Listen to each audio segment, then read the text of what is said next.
What happened since my last iQunix review?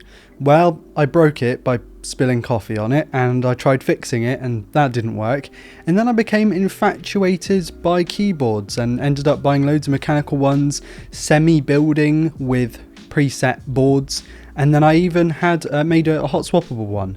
So I'm pretty sure I'm more into keyboards way more now than I was before.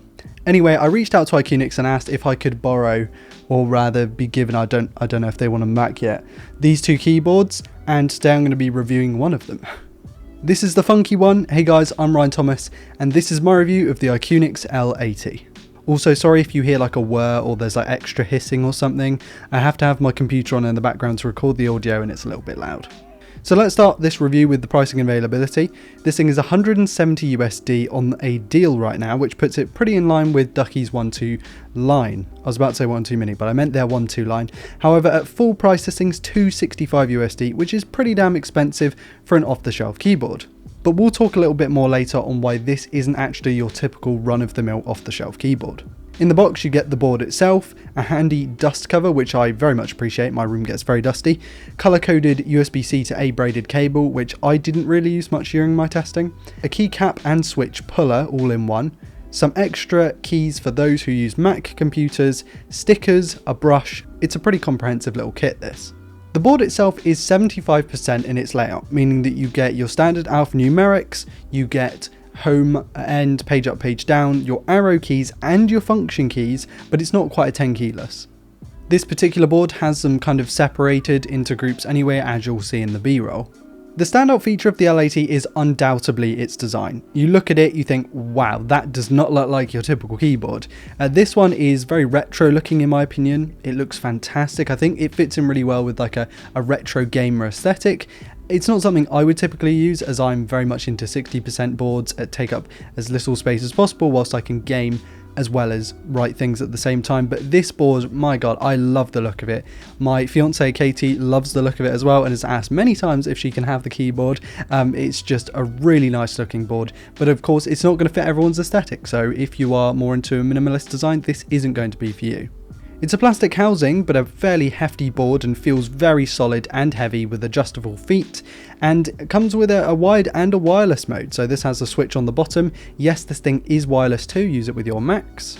You can get it in RGB and non-RGB. I have the non-RGB layout as I'm not really hugely into lighting or RGB, and I can touch type, so in the middle of the night when I'm typing, it's not really an issue if I can't see what's written on the keycaps. Oh, and one thing I haven't mentioned is this is a hot swap PCB, a 5-pin hot swap PCB, meaning that you can put pretty much any switches you want in it as long as it fits the standard Cherry sort of layout. So this has 5-pin and 3-pin, so you can, you don't have to chop anything. But I've tried them with Cherry Pinks, which are what in here now. They're a bit like Cherry Reds, and to which they're linear. They're very soft on the bottom out, and they're quite spongy. Now I know a lot of people who really like this feeling, and actually I really like this feeling as well, although I'm more of a tactile person when it comes to something to type on. So if you want to put, box jade thick clicks or holy pandas, you could put any of those in here just fine. The stabilizers are lubed from factory and it sounds fantastic. I mean, basically no rattle whatsoever. This, along with the 1.2 mini, they're some of the best sounding keyboards that I've ever seen from the factory, not necessarily in terms of custom boards, but ones that are pre-lubed from factory.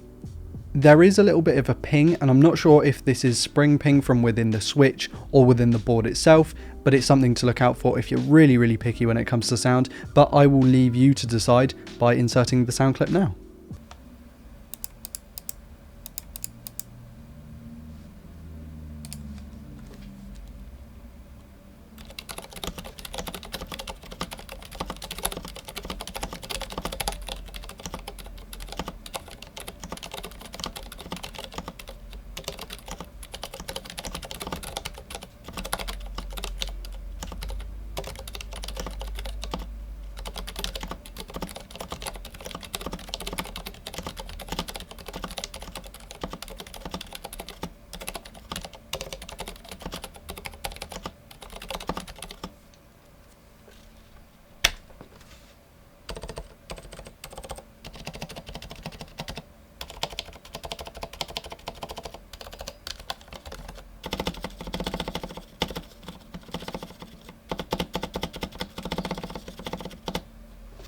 The keycaps at a glance look pretty decent, however the legend is slightly misaligned. It's a corner placed one and one that I quite like. I think the keycaps and the colours, they've managed to sort of merge them really well.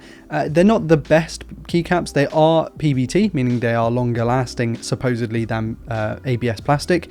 However, I don't think they're my favourite legend in the world. They're slightly misaligned in some places and it's not as crisp as something from GMK. However, for a keyboard that, you know, is going to be bought by someone who's not into building their own keyboards by the sounds of things, you know, this is more of a premium off the shelf thing. Yeah, I think they're going to be fine for a lot of people. And of course, the colours of the keycaps match the rest of the colours on the board as well. And I think it's very well aligned. Just not the legending. I should probably leave that in. Overall, the L80 is a very niche board. It's for those who want particularly a nice typing experience, one that they can maybe customize down the line by switching out their switches, which I do recommend you do, by the way. Do try out linear, do try out silent, do try out tactile and clicky. I think they're really important to try out. You know, you've got all that functionality in it being wireless and wide, and if you get the RGB version, you're going to have even more customization and stuff there as well. It's a bit pricey, and when I spoke to Katie about it, I was like, yeah, these are like almost $300. However, you are getting a very high quality product and you don't have to buy it. If you're into a cheap keyboard, go and get a $5, £5 one, it's fine. But this one is a very particularly nice board. And if you're not into building and you're just a little bit shy of that kind of thing, then this is a good alternative. And for those who want that very, very distinctive look to their keyboard and to their desk setup. Would I buy it? Probably not, but I'm more into those minimalist 60% boards anyway, so it's not necessarily designed for me. Can I appreciate it? Absolutely, and I'd love to keep it on my desk when I'm writing scripts because it's just that nice. I want to thank iQunix for sending out the L80 for review. This gets my full thumbs up. If you can afford it, if you've got cash to splash and stuff, definitely look into it. It's a fantastic board.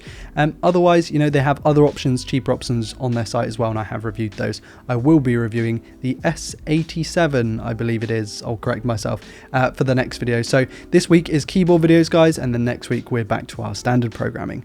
Thank you all so much for watching. Please do like, comment, and subscribe if you're new around here to never miss a video like this one. Also, check out all my socials in the links in the video description, as well as where to buy these keyboards with iQunix. There is a discount code down there, I believe.